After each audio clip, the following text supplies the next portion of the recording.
Smartphone बनाने और बेचने वाली कई कंपनियां अपने हैंडसेट्स में वर्चुअल रैम होने का दावा करती हैं। आजकल इसका इस्तेमाल बहुत बढ़ गया है, लेकिन क्या आपको पता है कि वर्चुअल रैम क्या है और ये कैसे काम करता है? आसान तरीके से बताएं तो वर्चुअल रैम कंप्यूटर सिस्टम के प्रदर्शन को बढ़ाने में मदद करता है। जब हम किसी प्रोग्राम या एप्लीकेशन का उपयोग करते हैं तो उसे रैम में स्थान देना आवश्यक होता है। लेकिन जब कभी रैंडम एक्सेस मेमोरी फुल हो जाती है तो कंप्यूटर वर्चुअल रैम का इस्तेमाल किया जाता है।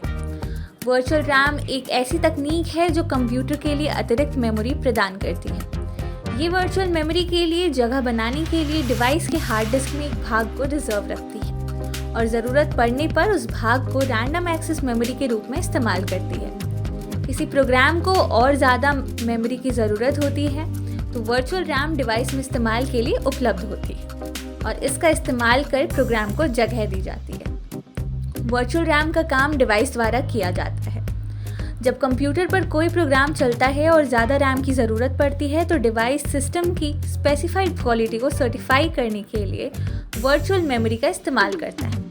जब रैम में पर्याप्त जगह नहीं होती है तो पेज फाइल का इस्तेमाल कर एक्स्ट्रा डेटा को वर्चुअल रैम हार्ड डिस्क पर ट्रांसफ़र करती है।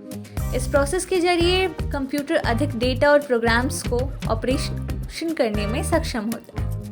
आसान भाषा में कहें तो बहुत सारे ऐप्स को ओपन करने की वजह से स्मार्टफोन की रैम कम होने लगती है और फिर नए ऐप्स तेज़ी से खुल नहीं पाते।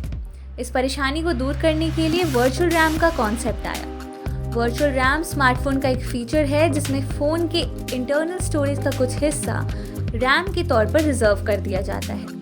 मान लीजिए कि आपके फ़ोन की स्टोरेज 64 GB है तो 4 GB वर्चुअल रैम लेने के बाद ये 60 GB हो जाएगी। अब जब स्मार्टफोन की फिजिकल रैम फुल हो जाएगी तो वर्चुअल रैम नए ऐप के लिए जगह बनाएगा। इससे होगा ये कि जो ऐप पहले से डिवाइस में मौजूद है उनमें से एक ऐप फिजिकल रैम से वर्चुअल रैम में शिफ्ट हो जाएगा और आप नया ऐप तेज़ी से खोल पाएंगे।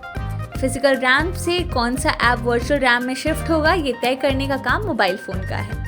वर्चुअल रैम का कॉन्सेप्ट कंपनियां बजट स्मार्टफोन के लिए लाई हैं और इनमें वे कुछ हद तक कामयाब हैं। लेकिन ये बात साफ तौर पर समझ ली जानी चाहिए कि वर्चुअल रैम फिजिकल रैम की तरह फास्ट नहीं होती और गूगल ने ये बात अपने डेवलपर पेज पर कही है कि वर्चुअल रैम फ़ोन के इंटरनल स्टोरेज की लाइफ कम कर सकती है क्योंकि रीड एंड राइट के लिए नहीं बना है। कुल मिलाकर कह सकते हैं कि वर्चुअल रैम बजट फ़ोन के लिए ठीक है, लेकिन ज़्यादा फिजिकल रैम वाला फ़ोन लेना ही बेहतर है। प्रभातखबर.com, विश्वास वही, रफ्तार नहीं।